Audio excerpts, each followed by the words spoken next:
감사합니다. 오늘 하나님께서 우리에게 주신 말씀 보겠습니다. 마가복음 5장 35절에서 43절까지 말씀입니다. 마가복음 5장 35절에서 43절까지 제가 말씀 봉독하겠습니다. 아직 예수께서 말씀하실 때 회당장의 집에서 사람들이 와서 회당장에게 이르되 당신의 딸이 죽었나이다. 어찌하여 선생을 더 괴롭게 하나이까? 예수께서 그 하는 말을 곁에서 들으시고 회당장에게 이르시되 두려워하지 말고 믿기만 하라 하시고 베드로와 야고보의 형제 요한 외에 아무도 따라옴을 허락하지 아니하시고 회당장의 집에 함께 가사 떠드는 것과 사람들이 울며 심히 통곡함을 보시고 들어가서 그들에게 이르시되 너희가 어찌하여 떠들며 우느냐? 이 아이가 죽은 것이 아니라 잔다 하시니 그들이 비웃더라. 예수께서 그들을 다 내보내신 후에 아이의 부모와 또 자기와 함께한 자들을 데리시고 아이 있는 곳에 들어가사 그 아이의 손을 잡고 이르시되 달리다 굼 하시니 번역하면 곧 내가 네게 말하노니 소녀야 일어나라 하심이라. 소녀가 곧 일어나서 걸으니 나이가 12살이라. 사람들이 곧 크게 놀라거늘 예수께서 이 일을 아무도 알지 못하게 하라고 그들을 많이 경계하시고 이에 소녀에게 먹을 것을 주라 하시니라. 아멘. 다시 기도, 다시 기적 8번째 시간입니다. 기적의 주인을 믿고 두려워 말라라는 제목으로 말씀 증거하겠습니다. 코로나 시대에 가장 활용도가 높아진 것 하나를 택하라고 한다면 유튜브가 아닐까라는 생각을 합니다. 지금도 우리 성도들 중에 확진되신 분들이 계시고 또 여러 가지 사정에 의해서 집에서 유튜브를 통해서 예배에 참여하고 계신 분들이 있으시죠. 많은 분들이 이 유튜브를 이용합니다. 그래서 유튜버라는 직업이 아주 인기 있는 직종이 되었습니다. 이게 잘만 하면 유명세도 얻을 수 있고 돈도 꽤 많이 벌 수 있는 직업입니다. 우리 교회 성도님들 자녀 중에도 그 유튜버가 있어요. 우리 문기준 집사님 딸이 멜로우라는 뷰티 유튜버로 활동 중에 있고요. 문효기 장로님 딸이 그 윰탁 스튜디오라는 피아니스트 유튜버로 활동 중에 있습니다. 이게 문씨가 중요한 것 같아요. 제 아내도 문현정인데 저희 집에도 뭐가 하나 나올지 모르겠습니다. 최근 그 구독자가 많이 늘어난 유튜버 중에 한 분이 그 한문철 변호사라는 분입니다. 이분이 방송에서 짤막짤막하게 그 교통사고 이렇게 그 변론 방송을 하다가 유튜버가 되셨는데 사람들이 많이 이분의 방송을 구독을 합니다. 그래서 136만 명이 구독자예요. 정확한지는 뭐 잘 모르겠지만 제가 아는 것은 구독자 1만 명당 한 100만 원 정도의 그 수익이 발생한다라고 합니다. 그러니까 이분 정말 코로나 시대에 대박을 맞으신 거예요. 변호사 안 해도 유튜버만 해도 1년에 16억씩 버는 거죠. 저도 종종 방송을 보는데 그 억울한 일을 만난 분들을 위해서 무료 변론도 좀 해주시고 성품이 괜찮으신 분 같습니다. 근데 이 방송을 보다 보면 어쩔 때는 정말 고구마를 먹은 것 같은 답답함이 생깁니다. 도대체 저 사람은 왜 저러는 거야? 막 이런 마음이 들어요. 고속도로 톨게이트를 빠져나가지 못했다고 그 앞에서 갑자기 멈춰버리는 바람에 그 차를 피하려고 하다가 그 중앙선 이 방호벽을 들이받고 큰 사고를 일으키는 뭐 이런 방송도 있고요. 또 자기가 그 빨리 가려고 급격하게 끼어들어서 뒷차의 운행을 방해하면서 줄줄이 사고를 일으키는 그런 경우도 봤습니다. 여러분, 이게 얼마나 짜증이 나는 일입니까? 운전이라는 게 목숨과 관계된 일이다 보니까 평소에는 좀 차분하신 분들도요, 이 운전하실 때는 욱 하셔가지고 막 욕도 하시는 분도 계세요. 저도 개인적으로 성격이 좀 있어서 운전하다가 막 이렇게 진상을 떠는 차를 보면요, 험한 소리가 나옵니다. 그런데 안산하고 새솔동에서는 안 합니다. 예전에 제가 있었던 일인데, 제가 전에 있던 교회가 좀 규모가 크다 보니까, 그리고 주일에 설교할 기회가 많다 보니까 나는 모르는데 나를 아는 사람들이 너무 많아진 거예요.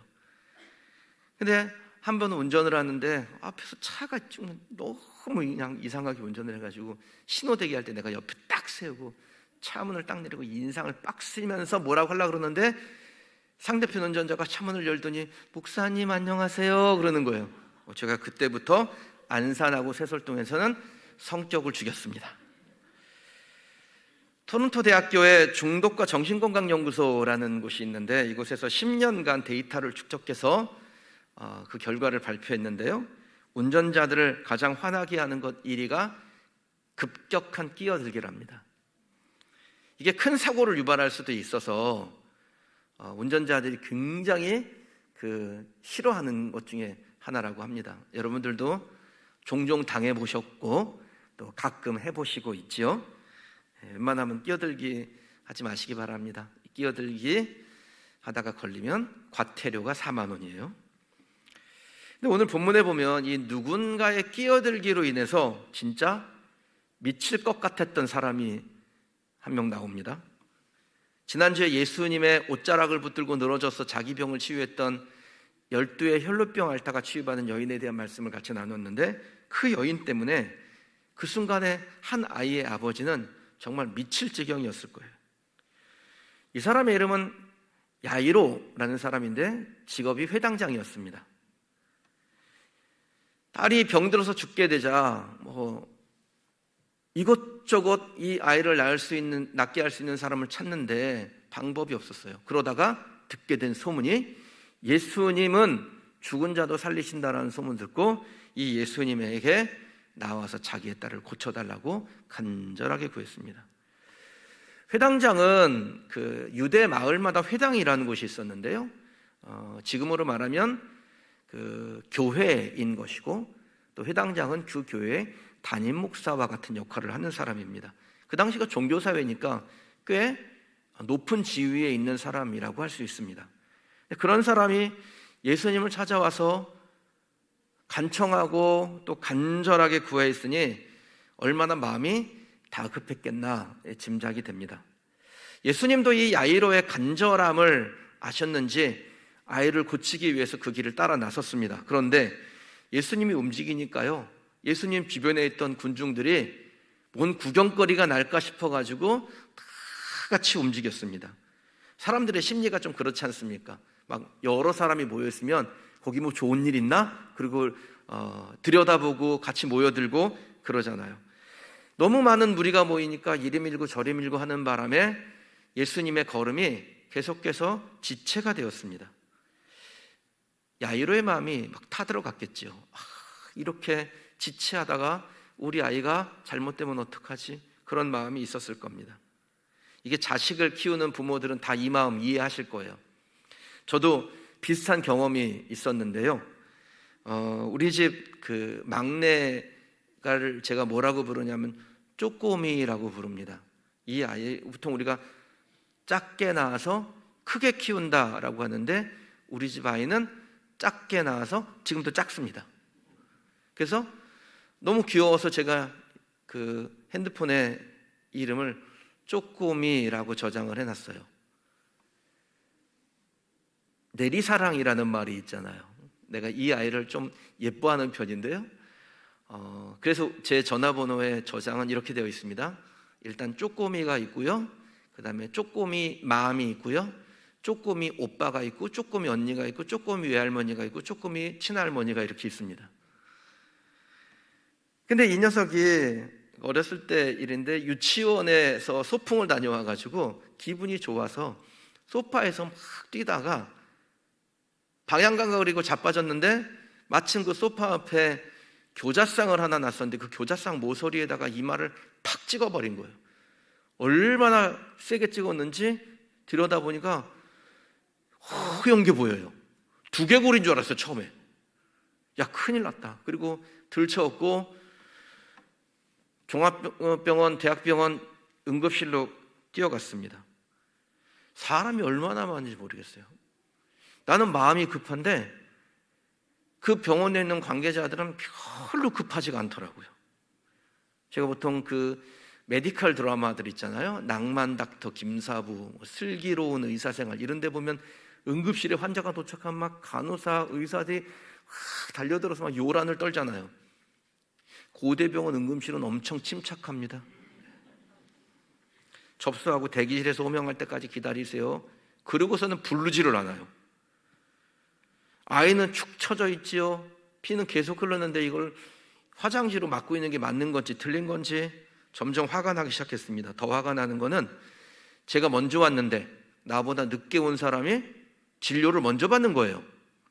제가 나중에 알았어요. 이 응급실은 선착순이 아니라 응급환자 순으로 진료를 한다라는 거예요.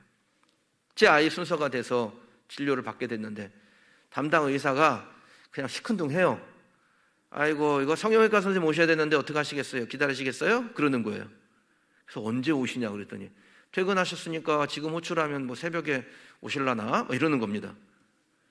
다른 방법은 없습니까? 그랬더니 외과 의사가 치료하면 된답니다. 외과 의사가 치료하시면 되겠네요. 그랬더니 그러면 조금 세밀하지 않아서 아이 흉질 수 있어요. 그런 얘기를 뭐 하려고 하는지 모르겠어요.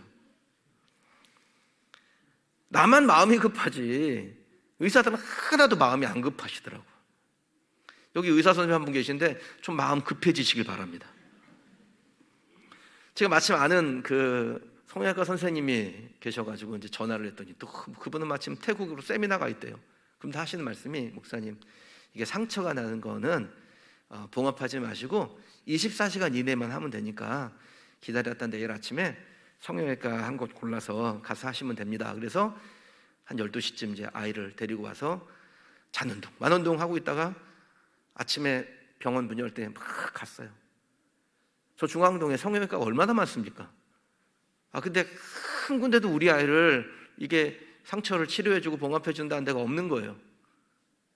이게 치료용 성형외과 아니니까 미용을 하는 성형외과들이니까 안 알려주려는 거예요. 그래도 어떻게 멈출 수가 없으니까 여기도 가보고 저기도 가보다가 한 군데를 이제 해준다는 데가 있어서 아이를 천으로 그냥 똘똘똘 묶어놓고 콱 눌러가지고 간신히 피부를 봉합을 했습니다. 지금도 이게 가운데에요 상처가 이렇게 아문 상처가 있어가지고 이렇게 보면은 상처 자국이 보여요. 제가 이 얘기를 설교에서 하면 꽉 그러는 분이 있어요. 야, 너 거기 이마에 교자상 찍었다며 어디 보자. 그러지 좀 마시기 바랍니다. 제가 그때 진짜 마음이 다급했던 생각이 지금도 생생합니다.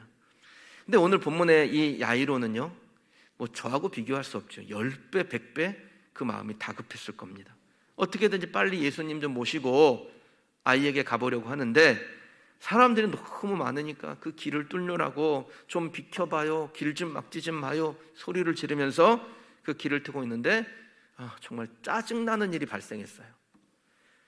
갑자기 길을 가던 예수님께서 발걸음을 멈추고 한 여인하고 이런저런 대화를 나누는데 들어보니까 이 여인이 예수님의 옷자락을 붙들고 늘어지는 바람에 자기 병을 치료받았다라는 겁니다. 그러니까 이 이야기를 계속 예수님이 하고 있어요. 지금 오늘 본문의 말씀 그렇게 시작되죠. 이 이야기를 하고 있을 때 아이가 죽었다는 소식이 들리잖아요. 그러니까 꽤 오랫동안 이 이야기를 예수님이 여인과 하고 있었다라는 겁니다. 여인이 병이 치유됐을 때 거기 모인 사람들이 다 놀라고 기뻐했을 겁니다. 그런데 딱 한 사람 야이로는 그렇지가 않아요. 만약에 여러분이 야이로였다면 제가 드리는 이 말씀 그대로였을 겁니다. 아니 지금 예수님이 이 길을 가는 이유는 왜 그렇습니까? 자기 딸을 고치기 위해서 가는 거잖아요. 내가 가자 그래서 가는 거잖아요. 그런데 중간에 웬 여자가 끼어들기를 해가지고 예수님이 가는 길을 자꾸 가로막고 있으니까 화가 날 일이죠. 그렇게 전전긍긍 노심초사하고 있는데 안 좋은 소식이 들려왔습니다. 35절 말씀이에요. 같이 읽어보실까요? 아직 예수께서 말씀하실 때 회당장의 집에서 사람들이 와서 회당장에게 이르되 당신의 딸이 죽었나이다. 어찌하여 선생을 더 괴롭게 하나일까? 자, 이 여자 때문에 시간이 지체되는 동안에 이 여자하고 계속 예수님이 말을 하고 있는 그때에, 말씀하실 때에 사람들이 온 겁니다. 딸이 죽었다고. 숨을 할딱대면서 이제야 오시나 저제야 오시나 기다리고 있다가 그만 딸이 목숨을 잃어버리게 된 겁니다. 누구라도 이 상황이 되면요, 이성을 잃게 됩니다. 여러분, 그 순간에 야이로의 감정이라고 달랐겠어요? 보통 이런 경우는 억울하니까 그 분노를 누군가에게 막 표출하고 싶어 해요. 누구에게 하겠어요?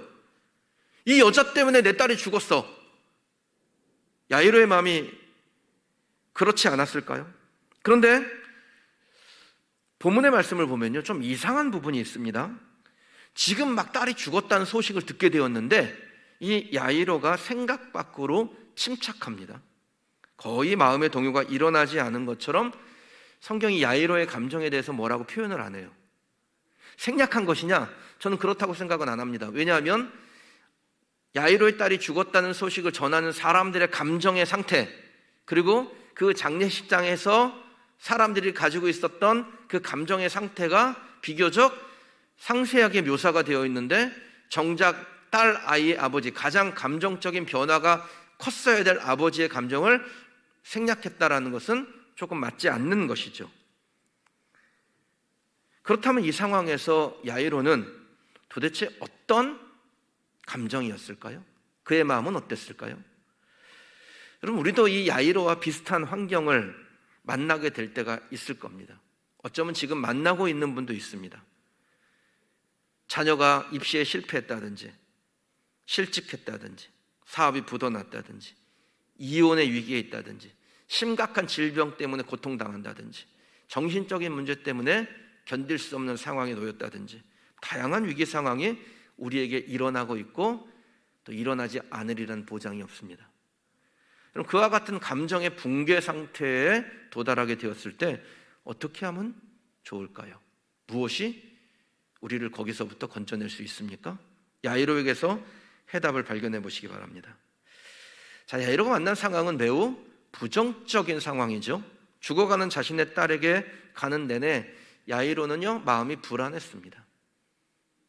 빨리 가야 되는데, 이러다가 아이가 죽을 수도 있는데, 마음은 벌써 가 있는데 몸이 못 가고 있으니까 얼마나 불안했겠습니까? 그러던 차에 아이의 사망 소식은 그를 낙심시키기에 충분했을 겁니다. 그런데 야이로가 감정의 동요가 없어요. 도대체 야이로는 그 순간에 어떤 마음이었고 또 어떻게 이겨낸 것일까요? 36절에 해답이 있습니다. 같이 한번 읽어보시죠. 예수께서 그 하는 말을 곁에서 들으시고 회당장에게 이르시되 두려워하지 말고 믿기만 하라 하시고 아멘. 해답을 찾으셨습니까? 제가 좀 강조해서 읽었는데 곁에서입니다. 최악의 상황에서 안정을 찾는 유일한 방법, 누군가 곁에 있는 것인데 그 곁에 있는 분이 예수님이시라면 두말할 것도 없죠.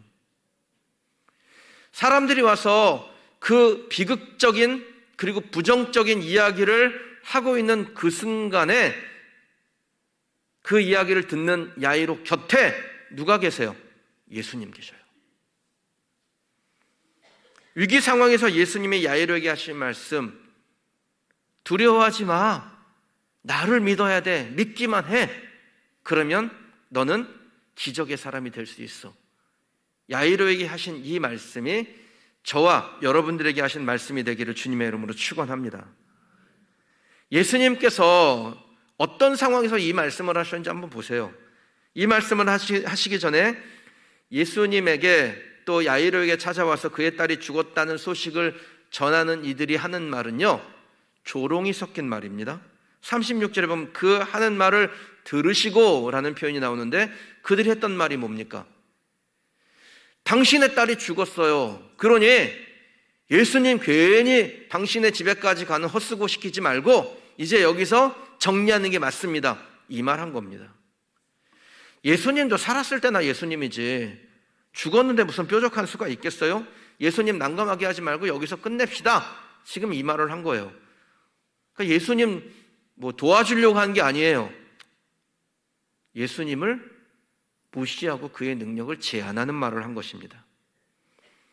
그럼 그들의 말을 들을 때 야이로의 마음이 무너져 버렸겠죠? 상식적으로 생각할 때 매우 합당한 말 아닙니까? 아니, 살아있어야지 뭐라도 되지. 죽었는데 무슨 이 해결책이 있겠어요? 근데 그 순간에 예수님께서 야이로에게 건넨 말은 지금 비슷한 상황에 놓였거나 앞으로 그런 상황에 놓이게 될 우리들에게 매우 중요한 말씀이에요. 저는 이 말씀을 저와 여러분의 신비에 조각칼로 팍팍 새겨 넣어서 우리가 이와 같은 상황을 만났을 때 어떻게 극복해야 하는지를 기억하고 사용하게 되기를 주님의 이름으로 축원합니다. 예수님 뭐라고 하세요? 두려워하지 말고 믿기만 하라. 예수님은 절망에 빠진 야이로에게 두 가지를 요구하십니다. 첫째는 두려워하지 말라, 둘째는 믿어라. 끝났다는 생각에 절망에 빠질 뻔한 이 야이로에게 예수님은 감정의 통제, 두려워하지 마라. 낙심할 만한 그 감정의 통제를 요구하시죠. 그리고 난 다음에요, 감정적인 결단이에요. 믿어라. 네 마음으로부터 믿어라. 두려워 말라, 감정의 통제, 그리고 그 다음에 믿기만 하라, 감정의 결단을 예수님께서 야이로에게 요구하신 겁니다. 그 요구에 야이로가 반응을 한 거예요. 그래서 주님이 기적의 주인으로 야이로에게 역사하실 수 있었다라는 겁니다. 그럼 야이로의 인생에 일어난 기적은 감정의 통제와 결단을 요구하시는 주님께 믿음으로 반응했기 때문에 일어나는 것입니다. 예수님은 지금 나와 함께 계시고 그 예수님이 나와 함께 계시면 곁에 계신 예수님은 반드시 기적의 능력을 행하실 수 있다는 그 믿음의 고백이 야이로의 중심에 있었기 때문에 야이로는 기적의 사람이 되는 거예요. 만약에 야이로가 누가 들어도 맞는 말이네, 그 소리 나올 만한 그 비극적인 소식을 전하는 이들의 그 소리에 고개를 끄덕였다면 여러분, 야이로의 딸은 살지 못했을 겁니다. 야이로는 이 기적의 사람으로 성경에 기록되지 못했을 거예요. 사랑하는 성도 여러분, 주님이 우리를 포기하셨습니까? 아니잖아요. 주님이 아직 포기하지 않았다면 우리들도 포기할 필요가 없습니다. 주님이 우리 곁에 계시다면, 계신 주님이 우리에게 감정의 통제 그리고 결단을 요구하실 때 우리가 거기에 믿음으로 반응한다면 저와 여러분들도 야이로처럼 기적의 능력을 경험하게 될 줄 믿습니다. 수시로 우리의 감정을 흔들어 대지요. 그때 우리의 곁에 계신 주님이 말씀하시는 그 음성에 예, 아멘, 그렇게 될 겁니다. 그 믿음의 고백을 한다면 우리는 여호와 이레, 우리를 위하여 준비해 놓으신 하나님의 그 은혜와 능력과 역사를 경험하는 성도로 살아가게 될 줄 믿습니다. 얼마 전에 동계올림픽이 끝났잖아요. 우리나라가 언제나 그랬듯이 쇼트트랙 부분에서 종합 1위를 했습니다. 중국이 막 치졸한 편파 판정을 했는데도 다 극복하고 거둔 큰 승리였습니다. 이 쇼트트랙을요, 우리나라가 금메달 자주 된 거 모든 성도들이 다 보시죠. 여러분들 보셨을 겁니다. 그런데 이 쇼트트랙이 진짜 그 역전의 역전이 일어나요. 그러니까 그날 당일의 컨디션이 금메달 색깔을 메달의 색깔을 좌우한다라고 할 만큼 이게 변수가 많이 일어나는 그런 종목입니다. 그런데 이 쇼트트랙에서 진짜 운 하나로 올림픽 금메달을 땄다라고 평가받는 선수가 있어요. 호주의 스티브 브래드버리라는 사람입니다. 이 선수가 2002년 솔트레크 시티 동계올림픽에서 1000m 쇼트트랙 부분에서 금메달을 땄습니다. 그 당시에 전체 선수를 통틀어서 19위였어요. 랭킹이요. 근데 그 선수가 금메달을 딴 겁니다. 어떻게 땄을까요? 이 브래드버리는 1990년부터 쇼트트랙을 했는데 출전하는 대회마다 거의 다 예선 탈락을 했습니다. 메달을 따본 적이 없는 선수예요. 12년 동안 그렇게 무명의 선수로 살았습니다. 그런데 자기의 그 스케이팅을 포기하지 않아요. 2002년 올림픽의 마지막이다 생각하고 출전을 하는데 아무도 이 선수에게 기대를 하지 않습니다. 예상대로 남자 1000m 예선 경기를 치르는데 마지막 바퀴까지 꼴찌였습니다. 그런데요, 그 앞에 바로 앞에 있는 선수들이 막 서로 다툼을 하는데 다툼을 하다가 자세를 잃고 휘청한 거예요. 근데 왜 우리나라 선수들이 개발한 거 있잖아요. 이렇게 결승선에 가가지고 스케이트 날 이렇게 미는 거.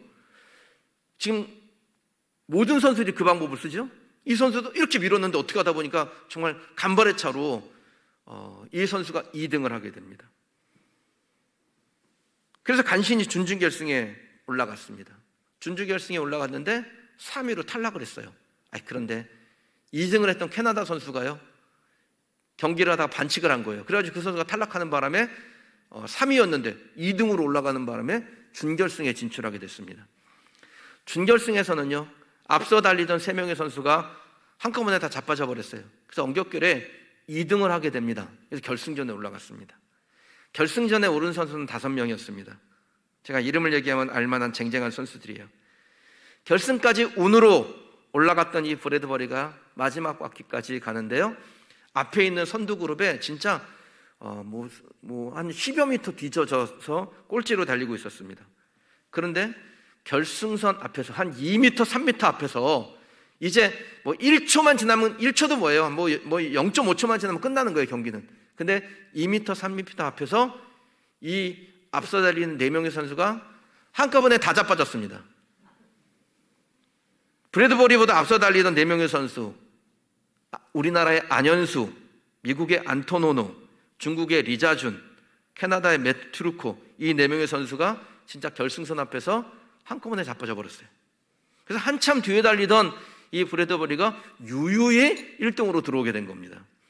이런 건 좀 생생하게 보기 위해서 자료 화면을 준비했습니다. 한번 보시죠. 이만큼이나 떨어져 있어요, 지금. 이만큼이나 떨어져 있는데 순식간에 어떤 일이 일어나면 이렇게 일어납니다. 정말 행운으로 금메달을 딴 거죠. 우리 교회 그 정미리 집사님이라는 분이 있는데 그분 아들이 이름이 박찬호라고, 제가 좀 예뻐하는 아이예요. 얼마나 예배를 좋아하고 사모하는지 모릅니다. 이 아이가 정확히 2학년 때 저를 만났는데 제가 그 집에 신방 갔다가 만났어요. 그래서 거기서 복음을 전했습니다. 예수님 믿기로 결정하고 그 다음 날부터 교회를 안 빠지고 나와요. 그리고서 이제 원래 수영 선수였는데 트라이애슬론으로 종목을 바꿔서 경기를 준비한 겁니다. 입문한 지 몇 개월 안 됐는데 소년체전에 나가려고요, 도대표 선발전을 뛴다는 거예요. 목사님 기도해 주세요. 첫 번째 경기예요. 그게 공식적인 첫 번째 경기. 기도해 주세요. 그래서 이 아이를 위해서 기도를 간절하게 했어요. 제가 지금도 기억에 선합니다. 예전에 상가에 있을 때 그 복도에서 아이를 붙들고 기도했던 기억이 납니다. 근데 경기하는 날 끝나고 전화가 왔어요. 목사님, 저 금메달 땄어요. 어떻게 땄냐? 입문한 지 얼마도 안 됐는데 어떻게 땄냐 그랬더니, 목사님, 앞에 가던 애들이 다 자빠졌는데 자빠질 때 제 동생도 같이 자빠져가지고 제가 금메달 땄어요. 자, 그런 일이 있더라고요. 여러분, 이 브래드버리는 또 우리 찬호는 행운으로 메달을 딴 걸까요? 그렇지 않습니다. 단지 사람들의 눈에 그렇게 보였을 뿐이죠. 브래드버리가 금메달을 딸 수 있었던 이유는 너는 여기까지야, 너는 안 돼 라고 할 때 포기하지 않았기 때문이에요. 올림픽 금메달을 딴 다음에 이 선수가 이렇게 인터뷰를 했습니다. 혹시 나에게 찾아올 영광의 순간을 위해서 나는 하루 5시간, 일주일에 6일, 지난 12년 동안 쉬지 않고 훈련했습니다. 실력의 차이는 있을 수 있겠죠. 재능의 차이는 있을 수 있습니다. 그런데 그 재능과 실력으로 늘 결정되는 것은 아닙니다. 다들 이제 그만하라고, 너는 여기까지라고, 해도 안 된다고 하는 그 부정적인 기류에 편승하지 않았고, 그만두지 않았고, 그만두고 싶었던 자기의 감정을 이겨냈기 때문에 이 선수가 올림픽 금메달 리스트가 된 것입니다. 만약에 자기를 둘러싸고 있던 그 부정적인 기류에 편승했다면 스케이트 벗었겠죠. 올림픽 출전 안 했을 겁니다. 그럼 금메달은 그에게 돌아가지 않았을 것입니다. 결국 그의 금메달은 행운의 결과가 아니라 자기 감정의 통제, 그 부정적인 기류에 편승하지 않고 부정적인 기류가 나를 휘감을 때, 나의 감정을 흔들 때 그 감정을 통제하고 나에게 기회가 온다, 자기 감정의 결단, 곧 믿음으로 반응했기 때문에 받은 선물이라는 것입니다. 메이저리그의 전설이라고 부르는 요기베라라는 선수가 있습니다. 이 선수가 1973년에 뉴욕 매치 감독을 맡았는데 팀이 꼴찌를 벗어나지 못하고 있을 때 지나가던 기자가 툭 한마디 던지면서 비아냥거렸어요. 우승은 이제 물 건너간 것 같은데? 근데 요기베라가 그때 한마디를 딱 던집니다. 이 말이 명언이 됐어요. 여러분들도 들어보셨을 겁니다. 끝나기 전까지 아직 끝난 것이 아니다. 끝나기 전까지 아직 끝난 것이 아니라고 했던, 그래서 부정적인 기류, 넌 안 돼 라고 하는 그 말에 흔들리지 않고 자기 감정의 통제를 제대로 이뤄냈던 요기베라는요, 그의 그 부정적인 말을 들었던 그해 뉴욕 매치팀을 메이저리그 우승팀으로 만들어냈습니다. 사랑하는 성도 여러분, 기적의 주인 우리 주님이 여러분과 함께하고 계십니까? 곁에 있습니까? 거기에 주목하시기 바랍니다.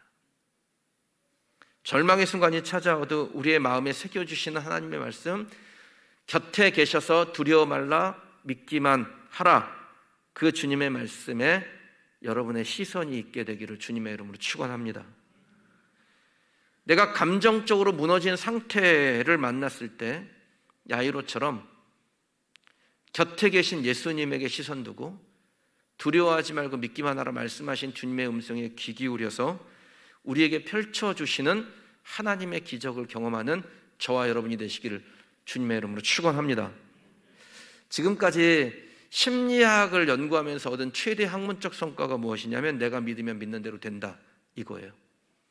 내가 믿으면 믿는 대로 된다. 세상 사람들이 이 결과를 믿습니다. 저도 믿습니다. 전 요즘 그 코로나를 독감보다 조금 못한 감기라고 믿습니다. 그리고 혹시 코로나 걸리게 되면은 저는 비공식적으로 7일 휴가를 쓸 겁니다. 그리고 슈퍼 항체 보유자가 되겠습니다.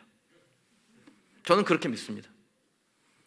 그리고 믿음은 그에 따른 결과를 만들어냅니다. 믿으면 믿는 대로 된다. 그리스도인은 이 말을 어떻게 받아야 될까요? 사실 심리학의 최대 학문적 성과라는 이 말은요, 학문적 성과라고 말하기도 어렵습니다. 왜냐하면 이건 성경에 이미 있는 말이었거든요. 이미 2000년 전에 성경에 기록된 말씀이에요. 내 믿음이 크도다 내 소원대로 되리라. 내 믿음이 너를 구원하였으니 평안이라. 내 병에서 놓여 건강할지어다. 믿는 자에겐 능히 하지 못할 일이 없느니라. 그러니까 성경은 이미 벌써 믿으면 믿는 대로 된다라고 말씀하셨습니다. 그러니까 우리가 믿음을 가지면 믿는 대로 되는 겁니다. 이번 수요일에, 지난 수요일에 우리가 그 교구별 수요 기도회를 처음으로 시작했습니다. 이 교구별 수요 기도회를 하는데요, 이분 저분이 와가지고 저한테 그런 얘기를 했어요. 아니 지금 이렇게 교구도 약한 것 같은데 이걸 나누면 뭐가 이게 될까요? 걱정은 되겠지요. 걱정해서 해준 말이긴 한데 이거는 된다? 잘 될 거야는 아니에요. 부정적인 거였어요. 그래서 제가 그랬다고요. 보라고 2배 된다고. 여러분 정확하게 2배 넘었습니다. 하나님이 그렇게 하셔요. 그리고 이거를 자꾸 보게 되고 경험하게 되고 습관이 되잖아요. 그럼 무슨 일이 딱 일어났을 때, 무슨 일을 계획했을 때 부정적인 기류에 편승하지 않고 하나님께서 행하실 일에 관심을 갖게 되고 거기에 주목하게 되고 그 결과를 얻게 된다는 겁니다. 근데 우리는 왜 이 믿음의 결과에 도달하지 못할까요? 부정적 환경을 못 이겨서 그런 거예요. 우리를 낙심시키려고 하는 그 모든 부정적인 환경을 내 감정으로 딱 통제하고 이겨내야 되는데 그게 잘 안 되거든요. 그럼 이스라엘 백성들이 40년 동안 광야에서 유배 생활을 합니다. 왜 그렇게 된 겁니까?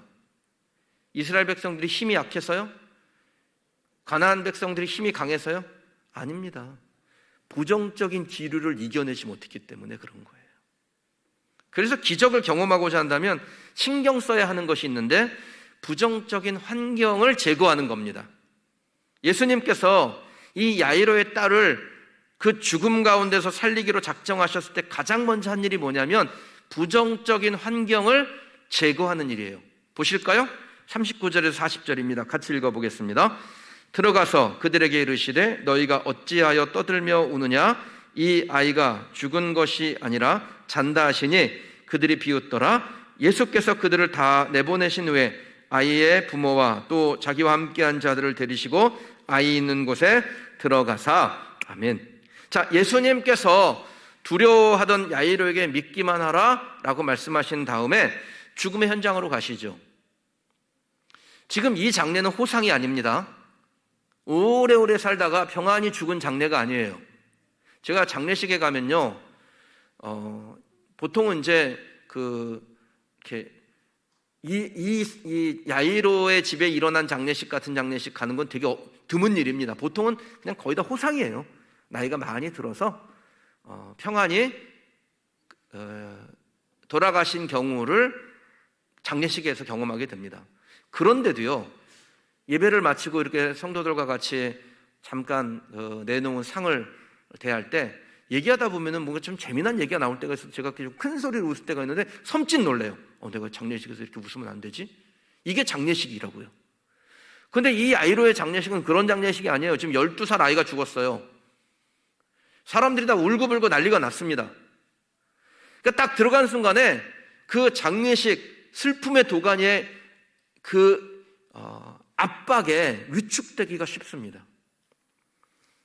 근데 예수님이 이 장례식에 도착하셔가지고 하신 첫 번째 말씀이 뭐냐면 너희가 어쩌여 떠들며 우느냐? 이 아이가 죽은 것이 아니라 잔다?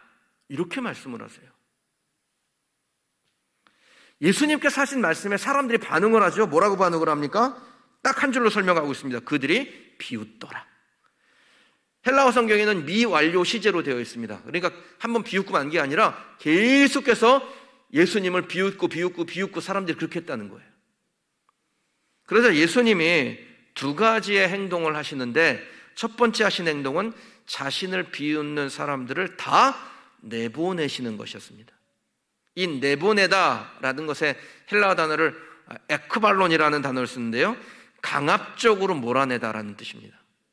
그러니까 거기서 예수님을 비웃던 사람들에게 예수님께서 다 나가 썩 꺼져 하고 막 내보내신 거예요. 예수님의 두 번째 행동이 뭐냐면 자기와 함께한 사람들, 즉 예수님을 지지하고 중보기도 하고 그 믿음으로 예수님이 하실 일, 기적의 일들을 사모했던 사람들, 베드로, 야고보, 요한, 그리고 믿음으로 굳건하게 했던 야이로의 부부, 그들만 데리고 아이가 죽어있는 방으로 들어가십니다. 여러분, 기적을 경험하려면 하기 위해서 매우 중요한 포인트가 있는데요, 예수님께서 하나님의 능력을 행하시기 위해서 모든 부정적인 환경을 눈에서 보이지 않도록 제거하셨습니다. 이게 첫 번째 포인트예요. 부정적으로 얘기하는 사람들 다 내보내셔요. 안 만나셔야 해. 두 번째 포인트는 긍정을 더욱더 풍성하게 할 수 있는 환경을 만듭니다. 자기를 지지하는 사람들, 믿는 사람들을 데리고 그 기적의 현장으로 들어가신다는 거예요. 잘 기억하세요. 첫 번째 포인트가 뭐냐면 부정적인 환경 제거입니다. 두 번째 포인트는 긍정적인 환경을 풍요하게 하는 것입니다. 믿지 못하는 사람들은 뭘 보여줘도 믿지를 못합니다. 계속해서 부정적인 이야기를 해요. 그런데 사람이라는 게요, 부정적인 이야기를 첫 번째로 듣잖아요. 그게 굉장히 우리의 마음에 강하게 각인됩니다. 그래서 여러분들이 뭔 일을 하려고 하는데 부정적인 이야기를 하거나 혹은 이 상황이 어떤 결과, 안 좋은 결과를 맞이할지도 모른다고 얘기하거나 혹은 누군가에게 와서 험담을 하거나 모함을 하거나 이런 얘기를 듣잖아요.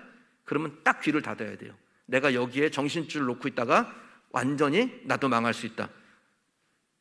예수님이 정확하게 부정적인 기류를 표현하는 사람들은 다 내보내십니다. 썩 나가라고 강압적으로 몰아내요. 그리고 자기를 지지하는 사람들을 자기 주변에 세웁니다. 부정적인 환경 제거, 긍정적인 환경 조성, 이게 포인트예요. 이래야 주님의 기적을 보는 사람이 됩니다. 그럼 부정이라는 것이 마치 전염병 같아가지고 그냥 놔두면요, 우리의 생각을 오염시킵니다. 그리고 결국 우리를 넘어지게 만듭니다. 교회 가면 코로나 걸릴지 몰라, 부정적인 말이죠. 귀를 솔깃하게 했지만 부정적인 말이었어요. 근데 거기에 걸려 넘어진 사람은 신앙을 잠깐 접었습니다. 근데 신앙이라는 것은요, 잠깐 접는 것은 없어요. 그냥 접은 거지. 부정에 영향받으면 꼼짝을 못하게 됩니다. 우리 교회에 그 최다 자가격리 기록 보유자가 계세요. 김태현 집사님이라는 젊은 집사님인데 진짜 자가격리를 많이 하셨어요. 근데 이 집사님이 자가격리 기간 말고는요 늘 교회 와요. 수요일에도 안 빠지고 와요. 아이들도 다 데리고 와요. 그 중에는 이제 갓 돌된 아이도 있어요. 지난주에 드디어 코로나 걸렸습니다. 그리고 나았습니다. 그리고 그 집사님은 슈퍼 항체 보유자가 되었습니다. 저는 그분이야말로 진짜 윈 코로나를 했다라고 생각을 합니다. 코로나 안 걸리면 윈 코로나 된 거예요? 코로나가 걸렸으나 그것에 영향이 없으면 그게 윈 코로나인 것이죠. 내가 코로나 안 걸렸어도 코로나가 나를 와서 나한테 어떻게 할지 모른다, 그 두려움에 꼼짝도 안 하고 있으면 그건 진 거고요. 걸리면 걸리는 거고, 걸리면 슈퍼항체자, 슈퍼항체 보유자. 그래서 더 자유로워지는 거지. 그게 코로나를 이긴 것 아니겠습니까? 여러분, 우리는 17살, 그러니까 청소년기를 지나가기 전까지, 청소년기까지 너는 할 수 없어 라는 말을 평균 몇 번 듣냐면 평균 15만 번을 들어요. 넌 안 돼, 이건 안 되는 거야, 불가능한 거야, 이 말을 나도 모르는 사이에 15만 번이나 들어요. 그런데 그 기간 동안에 너는 할 수 있어, 잘 될 거야 라는 말을 몇 번 듣냐면 5,000번 들어요. 30대 1입니다. 그러니까 우리 인생 전체가 뭘로 뒤덮여 있냐면 부정적 기류로 뒤덮여 있습니다. 나도 모르는 사이에 부정적 기류가 우리를 완전히 뒤덮고 있는 거예요. 그런데 그런 환경에서 대책 없이 나를 내어놓으면은 난 할 수 없다라는 믿음이 강하게 자리 잡게 되고 결국 그는 할 수 없는 사람이 됩니다. 그러면 기적은요? 조기 안드로메다로 날아가 버리죠. 기적을 원하는 사람들에게 롤모델이 예수님이시잖아요. 근데 그 예수님이 하신 일이 뭐예요? 부정적 환경을 떠나는 거예요. 예수님이 떠나신 부정적 환경이라면 예수님을 따르는 저와 여러분들도 떠나는 것이 옳지 않겠습니까?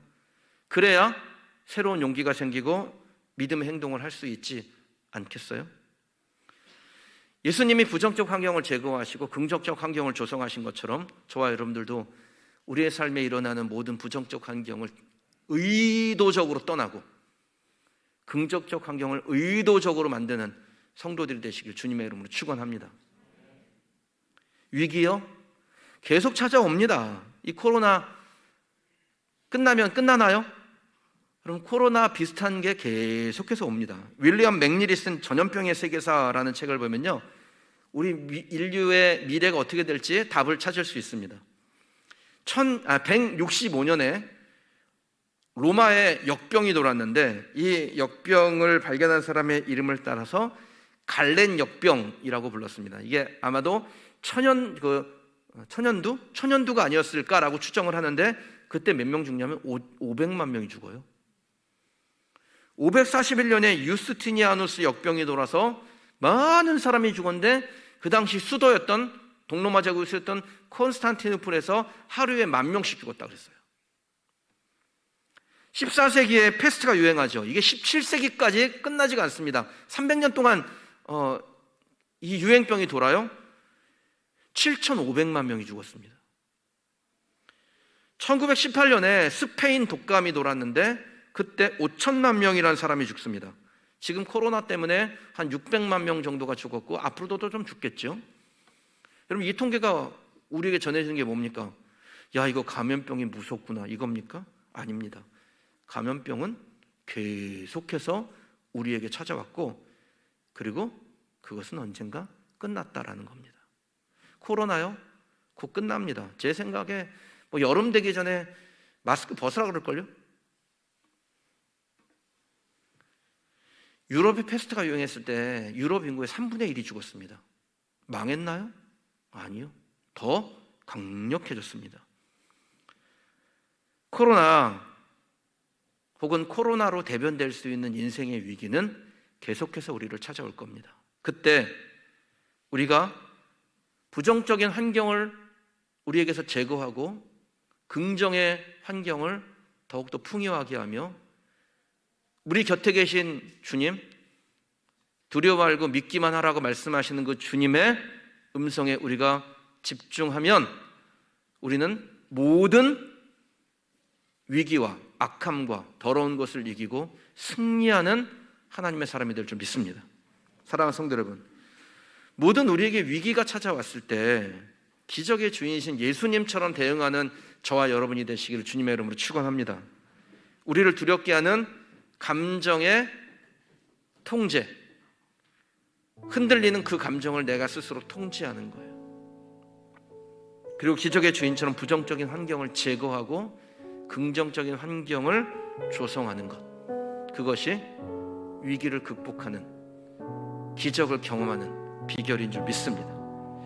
이 한 주간 동안, 그리고 여러분의 일생에 기적을 만드는 두 가지 포인트, 우리를 두렵게 하는 모든 감정을 통제하고 믿음의 결단을 내리는 것, 부정적인 환경을 제거하고 긍정적인 환경을 조성하는 것, 이것이 저와 여러분의 삶에 있어서 매 순간마다, 결정적 순간마다 주님이 우리에게 주시는 기적을 경험하는 성도들이 되시기를 주님의 이름으로 축원합니다. 주신 말씀 놓고 함께 기도하십시다. 하나님, 우리는 부정적인 기류, 우리를 위기 가운데로 몰아넣으려고 하는 그런 더럽고 악한 원수마귀의 그런 계략 가운데 놓여 있습니다. 그러나 우리 곁에 계셔서 두려워 말고 믿기만 하라, 내 감정 통제하고 감정의 결단, 믿음으로 반응하라 말씀하신 주님 앞에 야이로처럼 반응하기를 원합니다. 주님이 기적을 행하시기 전에 부정적인 환경을 제거하시고 긍정적인 환경을 조성하신 것처럼 우리도 부정적인 환경 제거하고 긍정의 환경을 만들어가 주님의 기적을 실제로 경험하는 하나님의 사람이 되기를 원합니다. 이것 놓고 하나님 앞에 기도한 시간 갖겠습니다. 함께 기도하십시다. 사랑하시는 하나님 아버지, 하나님께서 주의 은혜를 주시고 사람 우리를 세우시니 감사합니다. 하나님, 우리는 이 모든 세상의 환경 가운데 우리를 두렵게 하고 낙심하게 하는 더러운 환경 가운데 있습니다. 악한 사단 마귀는 우리를 어떻게든지 넘어뜨리기 위하여 모든 자기의 힘을 기울여 부정적인 환경을 만들고 우리를 넘어지게 하고 두렵게 하고 쓰러지게 합니다. 내가 이것을 지금 난 안 될 거야 라는 마음을 갖게 합니다. 하나님, 그때 내 곁에 계셔서 말씀하여 주신 하나님 앞에 믿음으로 반응하는 성도들 되게 알려 주시옵소서. 우리를 이렇게 모든 감정에 통제하고 믿음으로 주님 앞에 반응하기를 원합니다. 기적의 주인처럼 부정적인 환경을 제거하고 긍정적인 환경을 조성하며 하나님께서 기적을 만들어 가실 것을 소망하는 하나님의 사람들이 되기를 원합니다. 아버지 하나님, 이까지 포인트가 우리의 심령 안에 있어서 날마다 하나님 우리에게 기적을 행하시는 부족함이 없도록 우리를 주님께 내어드리는, 그래서 하나님 오늘 주님의 기적의 도구가 되며 하나님의 역사의 증거가 되는 하나님의 백성 되게 하여 주옵소서. 지금 확진되어 가정에서 예배드리는 성도들 자기의 몸에 손을 얹고 기도할 때 하나님, 그 안에 있는 모든 더러운 것들이 다 떨어져 나가고 하나님께서 주는 평안과 기쁨과 사랑과 능력이 그 안에 가득하여 질 수 있게 하시고 담대하여 승리하는 하나님의 백성이 되게 하여 주시옵소서. 하나님께서 우리를 도우실 줄 믿습니다. 하나님의 은혜와 능력 우리를 새롭게 하실 줄 믿습니다. 주님을 바라며 아버지 하나님의 주님을 소망하며 열망하며 그분을 이겨내는 성도를 되게 하시고 그것으로 대변되는 모든 인생의 위기도 다 극복해 나가는 성도가 되게 하여 주옵소서.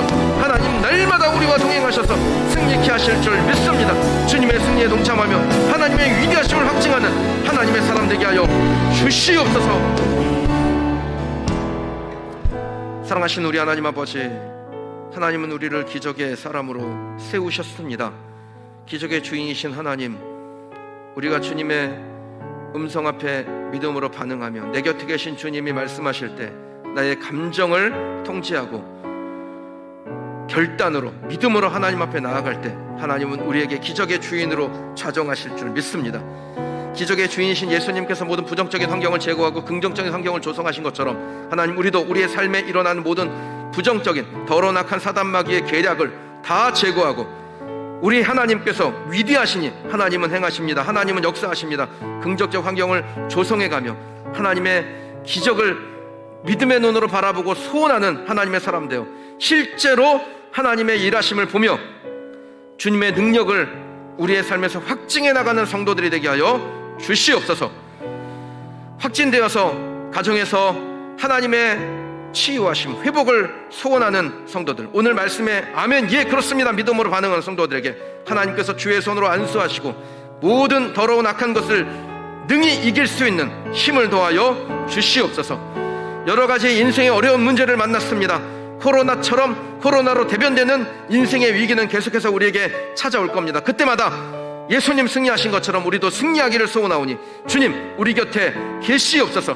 말씀하여 주시옵소서. 하나님 앞에 우리의 예물을 구별하여 드릴 때 하나님, 이 예물이 기적의 통로 되기를 원합니다. 이 예물이 쓰이는 곳에서 예수님의 능력이 흘러가기를 소망합니다. 하나님께서 사랑하는 성도들의 간절한 소원대로 행하여 주시옵소서. 주님 앞에 구별하여 드릴 때 하나님께서 이 구별하여 드린 예물에 기름 부으시고 복 주셔서 드린 손길들은 복되게 하시고 받는 사람들은 하나님의 은혜를 더욱 경험케 하여 주시옵소서. 예수님의 이름으로 축복하며 기도하옵나이다. 아멘.